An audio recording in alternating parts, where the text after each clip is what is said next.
안녕하세요.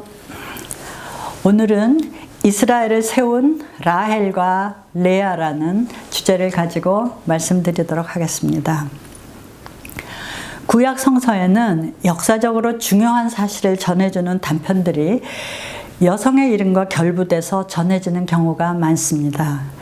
이스라엘 민족이 아직 나라를 이루지 못하고 시족끼리 떠돌아다니던 시대, 또 부족을 이루면서 정착하던 시대, 그리고 또 부족끼리 또 힘을 합쳐서 지파를 이루고 사사가 지도자가 돼서 살아가던 정착 시대, 그리고 이제 왕국이 형성되던 시대, 뭐 이런데 거기까지는 여성들의 이야기가 굉장히 많이 나옵니다. 사사 시대까지는 여성들의 활동이 굉장히 활발했던 것 같아요. 그런데 왕국이 설립이 되면서 여성들의 이야기는 뒤로 물러납니다. 잘 안 나와요.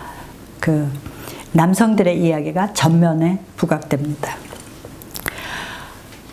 이스라엘의 역사의 기본 골격을 이해하는데 아주 중요하다고 여겨지는 자료가 라헬과 레아의 이야기에 들어 있습니다.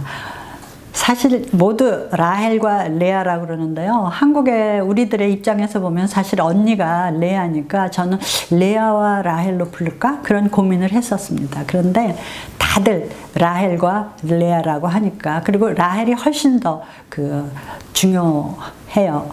후대에 갈수록. 그래서 저도 그냥 라헬과 레아라고 하겠습니다. 이 이야기가 굉장히 역사적으로 중요하다는 거에는 아무도 이의를 제기하지 않습니다. 여성들의 이야기가 이렇게 역사적인 가치를 가졌다는 것이 참 흥미롭죠. 근데 유감입니다. 저는 정말 유감스럽게 생각을 하는데 한국 교회에서도 이 이야기가 굉장히 널리 회자되고 있죠. 근데 어떤 의미로 회자되는지 짐작하시겠죠? 교회에서 성폭행이 이제 이루어질 때 늘 이 얘기를 근거로 해서 이루어진다고 합니다. 일부 몰지각한 목회자들이 나는 집에 본부인인데 그 본부인은 레아다. 성서에 나오는 레아가 집에 있고 나는 사랑하는 라헬이 있는데 그게 당신이다. 이러면서 여신도들을 유혹하고, 여신도들은 성서에도 그렇게 있는데 내가 정말 라헬 역할을 해야 되는 거 아닌가 하면서 많은 성폭행을 당했다는 것이죠. 근데 더 놀라운 사실은 진실이 아니기를 바라는데 그 교회 안에 라헬인 줄 알았던 여자들이 많았다는 거예요. 자기만 라헬인 줄 알았더니 라헬이 여럿이 있었다. 이렇게 정말 믿기지 않는 그런 슬픈 이야기가 너무 널리 퍼져 있습니다. 근데 이거는 정말 슬픈 이야기고요. 라헬과 레아 이야기는 룻기에서 이스라엘의 집을 세운 라헬과 레아라고 칭송될 정도로 굉장히 이스라엘을 세운 여성들로 알려져 있습니다. 그리고 이 두 여인이 낳은 아들 12명이 이스라엘의 12지파를 이루게 되는 것이죠. 오늘은 이 얘기를 해보려고 합니다. 이제 이삭의 부인인 리브가인데요. 리브가가 이제 극성맞게 개입을 해가지고 이삭을 속이고 쌍둥이 동생의 야곱이 아버지의 축복을 받게 됐습니다. 이 사실을 안 형 에서가 굉장히 화가 났죠. 그래서 야곱을 막 추적합니다. 그래서 리브가가 야곱에게 외삼촌 집에 가서 있어라. 에서를 좀 피해라. 이래서 야곱이 라반의 집에 가서 머무르게 됩니다. 외삼촌 라반에게는 딸이 둘이 있었어요. 근데 하나는 레아고 하나는 라헬입니다. 그런데 야곱은 라헬을 좋아해요. 라헬은 아주 예쁘고 사랑스러웠다고 되어 있는데 레아는 성서의 표현대로 하면 눈이 약했다 이렇게 되어 있습니다. 아마도 눈에서 이렇게 초롱초롱 빛이 나는 그 어떤 매력, 그것이 없었던 것이 아닌가 이런 생각이 듭니다. 대신 라헬은 눈이 초롱초롱하고 아주 매혹적이고 아주 섹시하고 그러지 않았나 싶어요. 어쨌든 야곱은 곱고 아름다운 라헬을 부인으로 맞이하기 위해서 외삼촌 라반이 요구하는 대로 7년을 라반을 도와서 일을 합니다. 그래서 이제 7년이 지났어요. 그런데 라반이 사람들을 다 모아서 잔치를 벌립니다. 그리고 그날 밤에 이제 딸을 주기로 돼 있었거든요. 근데 야곱에게 누굴 들여보내느냐 하면은 레아를 들여보냅니다. 근데 나중에 이제 야곱이 보니까 자기가 라헬 때문에 이렇게 7년을 봉사했는데 부인으로 레아가 이제 들어와 있는 거예요. 그래가지고 어떻게 된 것이냐 그리고 따져 물으니까 라반이 우리 동네에서는 형보다 아우를 먼저 주는 것이 관습이 아니다. 그러면서 너 라헬을 또 얻고 싶으면 7년을 더 봉사해라. 이렇게 합니다. 그래서 이제 야곱이 할 수 없이 7년을 더 봉사를 해요. 그러면서 이제 마침내 14년이 지난 다음에 라헬과 결혼하게 되었습니다. 그러니까 야곱은 본의 아니게 부인이 둘이 된 것이죠. 근데 이제 재밌어요. 창세기 29장에 보면 야훼 하나님은 레아가 남편에게 차별 대우 받는 것을 보셨습니다. 그리고 그의 태는 열어주셨습니다. 그런데 라헬은 남편의 사랑은 막 받지만 아이를 잉태하지 못합니다. 그러니까 남편의 사랑을 받지 못하는 레아의 고통을 하나님이 아시고 아들을 많이 낳게 해 주심으로써 위로하신 것이겠죠. 대신 남편의 사랑은 또 잔뜩 받는 라헬은 자식을 낳지 못하는 고통 중에 살게 됩니다. 너무 공평하다고나 할까요? 그런데 이제 이렇게 같이 살게 됐어요. 그러니까 라헬은 라헬대로 아주 고통 중에 살고 레아는 레아대로 남편의 사랑을 못 받는 그런 이제 고통이 있었겠죠. 근데 이제 레아가 아들을 낳을 때마다 자기 상황에 맞춰서 이름을 짓습니다. 전부 어머니가 이름을 지어주게 되는데 그게 다 자기 심정에서 상황에서 나오는 그런 이름이에요. 그래서 이제 제가 이건 빨리 지나갈 텐데요. 첫 아들은 루벤 보셨다 뭐라 해서 왔고요. 그 다음에 둘째 아들은 들어주셨다 해서 시몬이라 그러고 셋째 아들은 이제 레위라 그러고 넷째 아들은 야훼를 찬양하리라 해서 유다라 그러고요. 막 이렇게 했습니다. 그러니까 라헬을 보니까 큰일 났어요. 언니는 아들이 많은데 자기는 아들이 없으니까 제가 사라하고 하갈 시대에 얘기했던 것처럼 다시 내 여종 빌하가 있으니 빌하한테로 들어가라. 가서 아들을 낳으면 이제 무릎을 마주대고 이제 낳겠다 이거죠. 그래서 나도 그 빌하를 통해서 아들을 얻겠다 이렇게 해요. 그러니까 야곱이 알았다. 그리고 이제 빌하한테 들어가서 아들을 낳았습니다. 그러니까 라헬이 단이라고 억울함을 풀어주셨다 해서 이제 이름을 짓고요. 그 다음에 또 빌하 몸종이죠. 애를 낳았어요. 나니까 이제 경쟁에서 이겼다. 그래서 납달리라고 이름을 지었다고 그렇게 돼 있어요. 그래서 라헬이 이제 몸종을 통해서 아들을 둘 얻게 되는 것입니다. 레아가 자신이 이제 더 이상 애를 낳지 못하니까 그러면 나도 몸종 있잖아. 그러면서 이제 질바라는 그 몸종을 또 야곱에게 줘요. 그래서 레아의 몸종도 또 아들을 낳습니다. 그래서 갓, 아세르, 뭐 복됨, 기쁨 뭐 이런 이름을 이제 갖게 됩니다. 그러다가 또 이제 스토리가 있는데 그 큰아들 루벤이 합한채 뭐 이거는 식물인데 그거를 먹으면은 뭐 굉장히 좀 성적인 그 흥분이 되는 그런 건가 봐요. 그래가지고 그거를 갖다가 레아한테 갖다 줘요. 그러니까 라헬이 뺏어요. 그걸 뺏고 대신 언니 오늘은 남편하고 동침해도 돼. 뭐 이런 식으로 해가지고 레아가 5번째 아들을 낳게 됐습니다. 그래서 그 값을 받았다. 뭐 그래서 이사갈이라고 그러고요. 그 다음에 다시 또 레아가 아들을 낳게 돼서 그 스불론이다. 뭐 이렇게 얘기를 했다는 거죠. 그래서 그 아들이 이제 10명이나 되게 됐습니다. 그리고 또 디나라는 딸도 하나 낳았다고 그러죠. 그 후에 한참 후에 라헬이 아들을 낳게 됩니다. 그래서 그 하나님께서 아들을 좀 더 주셨으면 좋겠다. 그래가지고 요셉이라고 이름을 붙였습니다.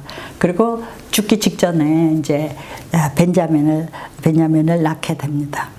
그래서 이제 야곱은 전체적으로 부인 둘하고 그 각 부인의 몸종에게서 난 그 네 계열의 그 여자에게서 아들 12과 딸 하나를 낳게 됐다. 이런 얘기가 있습니다. 그런데 이제 이 이름을 전부 엄마가 지어주죠. 근데 그 이름이 전부 뭐 아주 세속적이기도 하고 종교적이기도 하고 다 섞여 있습니다.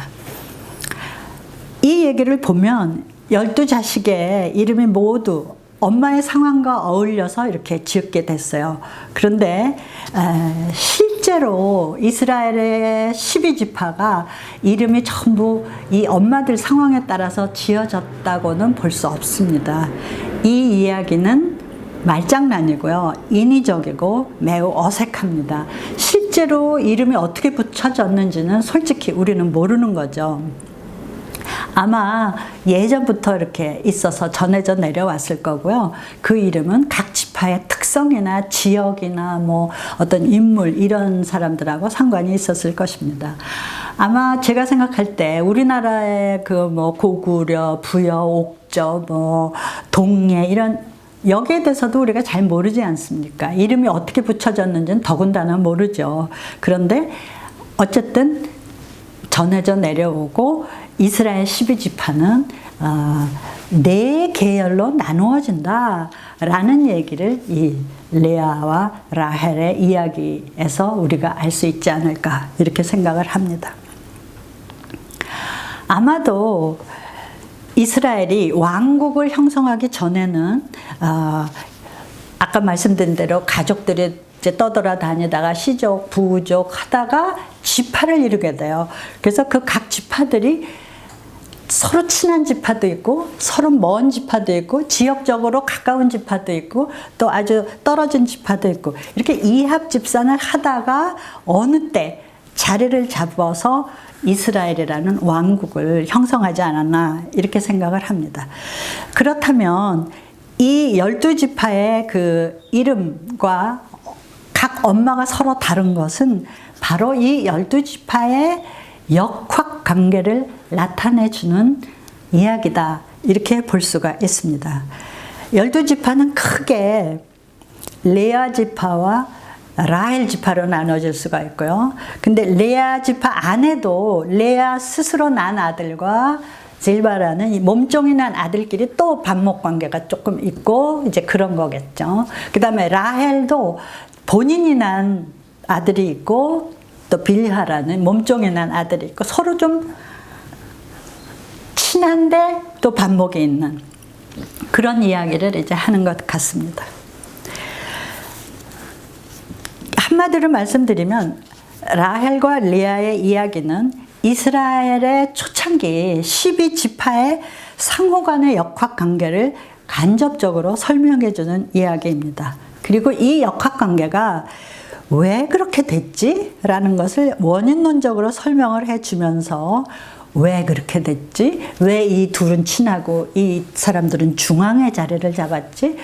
지도를 보시면 요셉하고 벤자민 지파는 가운데 있어요. 아주 요지에 있습니다. 그리고 다른 지파들은 전부 북쪽, 남쪽으로 이렇게 흩어져 있고요. 이런 그 현상을 설명해 주는 이야기가 이 라헬과 레아 이야기에 녹아 있는 거죠. 라헬이 낳았다고 해서 굉장히 사랑하는 라헬이 늦게 얻은 아들이 요셉이잖아요. 요셉하고 벤자민인데 요셉 이야기는 창세기에서 굉장히 중요하죠. 여러분들도 잘 아시리라고 생각이 드는데 야곱이 요셉만 이뻐합니다. 그래서 옷도 종고를 해 입히고 그래가지고 다른 형제들이 막 질투가 나서 그 요셉을 광야로 유혹해서 죽여버릴까 그러다가 죽이지는 말자. 그래서 구덩이에 넣어서 뭐 이스마엘 상인들에게 팔아넘긴 얘기, 뭐 이런 얘기 창세기에 나오죠. 여러분들 다 잘 아실 겁니다.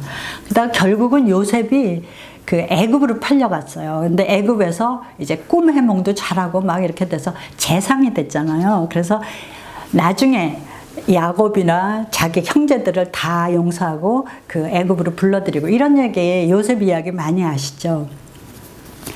그래서 이스라엘 민족이 전부 에집트에 가서 살게 되었다는 것이 요셉 때문에 그렇게 되는 겁니다. 그러니까 이스라엘 역사에 있어서는 요셉 지파가 가장 중요한 역할을 해요. 그 얘기가 라헬, 레아 얘기에 녹아 있는 겁니다. 라헬 지파는 레아 지파보다 나중에 들어왔다고 얘기합니다. 그런데 훨씬 다이나믹하고 힘이 있고 그 중요한 역할을 해요. 그래서 그 우리가 알고 있는 지명 있죠. 뭐 라마, 뭐 베델, 무슨 그 여리고, 이게 전부 그 요셉 지파, 베냐민 지파 지역입니다. 그러니까 그 중심부, 여러분들 지도 아마 보여드릴 텐데 그 지도에서 보시면 얼마나 커졌는지 알 수가 있을 거예요. 그 다음에 요셉 지파는 너무 그 힘이 세서 나중에 에브라임하고 므낫세로 나눠집니다. 그래서 12지파라는 숫자를 맞추기 위해서 그때는 레위 지파는 그 종교적인 그 역할을 하기 때문에 땅은 없이 그 에브라임 므낫세를 넣어서 12이 되는 거죠. 그러니까 그 이 이야기는 어느 지파는 왜 이렇게 힘이 세고 어느 지파는 왜 이렇게 여기 있다 저기 있다 흩어져서 힘이 없나, 이런 걸 설명하는 이야기라는 것입니다. 그리고 12지파의 핵심 역할을 했던 것은 라헬의 자손이다. 그게 에브라임, 므낫세로 나눠진 요셉 지파, 그 다음에 벤자민 지파, 이제 이렇게 되는 거죠. 여러분들 잘 아시잖아요. 야곱에게 이제 하나님이 나타나셔가지고 너 다시는 야곱이라 그러지 마, 네 이름을 이스라엘이라고 바꿔라, 이렇게 되는 것처럼 이제 야곱으로부터 이스라엘 12지파가 이제 나왔다, 이 얘기를 이제 하는 겁니다.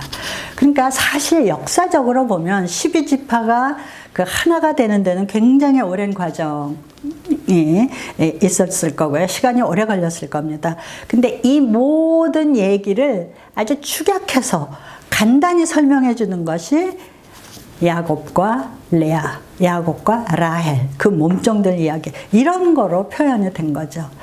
잘 아시지만 이스라엘의 첫 번째 왕이 된 사울은 벤자민 지파 사람이에요.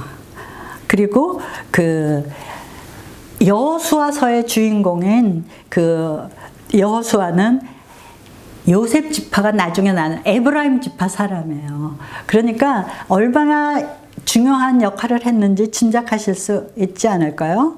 그러니까 이거는 이런 역사적인 사실을 보여주는 게 라헬이 사랑받는 그 부인이었고 늦게 아들을 낳았다. 왜냐하면 이 팀이 제일 늦게 그 가나안 땅에 들어왔는데 중앙을 차지하고 핵심적 역할을 했다, 이런 얘기죠. 그래서 복합적이고 함축적으로 이스라엘 역사를 설명해 주는 이야기가 이 라헬과 레아 얘기에 들어있다.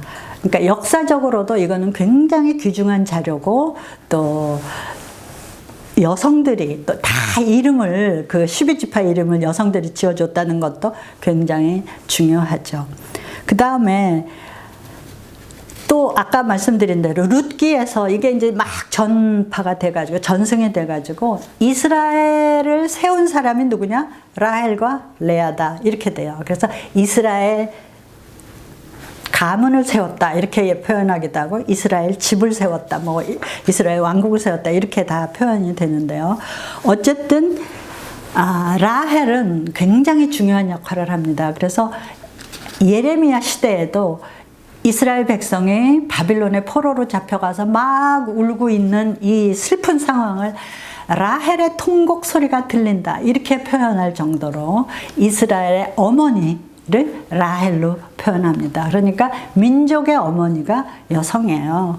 그런데 우리는 족장시대 해가지고 야곱 얘기만 하고 아브라함 얘기만 하고 이제 이삭은 조금 그 얘기가 짧습니다. 그래서 안 다뤘는데 아브라함, 야곱, 그 부인들, 이 전체적으로 이 사람들이 이스라엘의 조상이 되는 것입니다. 성서는 이렇게 그 여성들의 역할을 굉장히 중요한 것으로 말해주고 있어요. 모압의 조상도 롯의 딸이에요. 암몬의 조상도 롯의 딸입니다.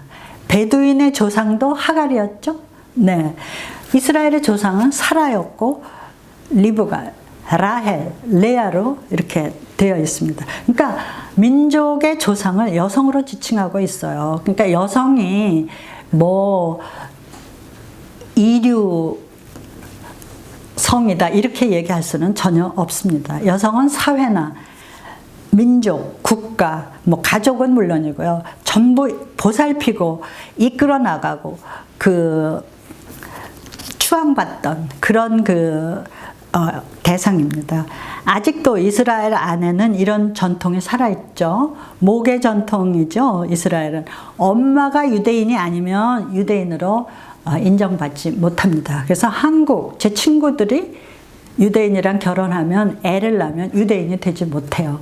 그런 그 비극이 있더라고요. 근데 이것은 아주 뿌리 깊은 그 여성 조상에 관련된 그 이야기들하고 통하는 맥락입니다.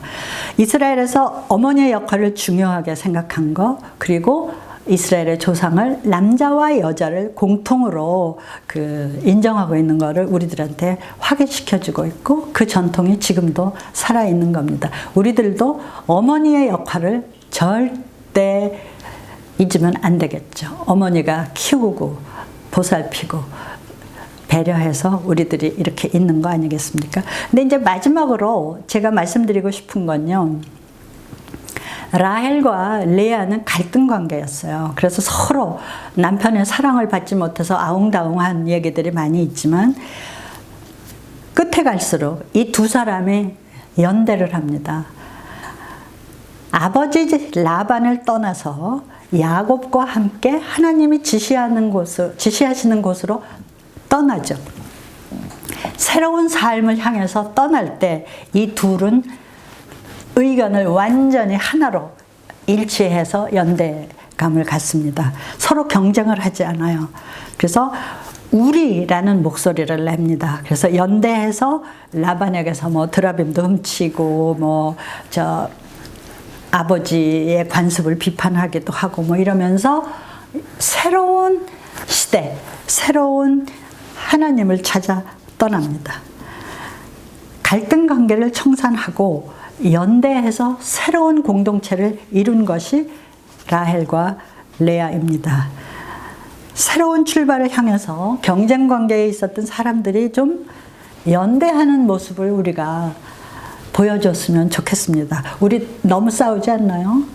다 다르고 다 약점이 있고 다 장점이 있어요. 그럼에도 불구하고 연대하고 새로운 목표를 향해서 떠날 각오가 돼 있는가? 저는 이 이야기에서 그런 목소리를 들어야 된다고 생각을 하면서요.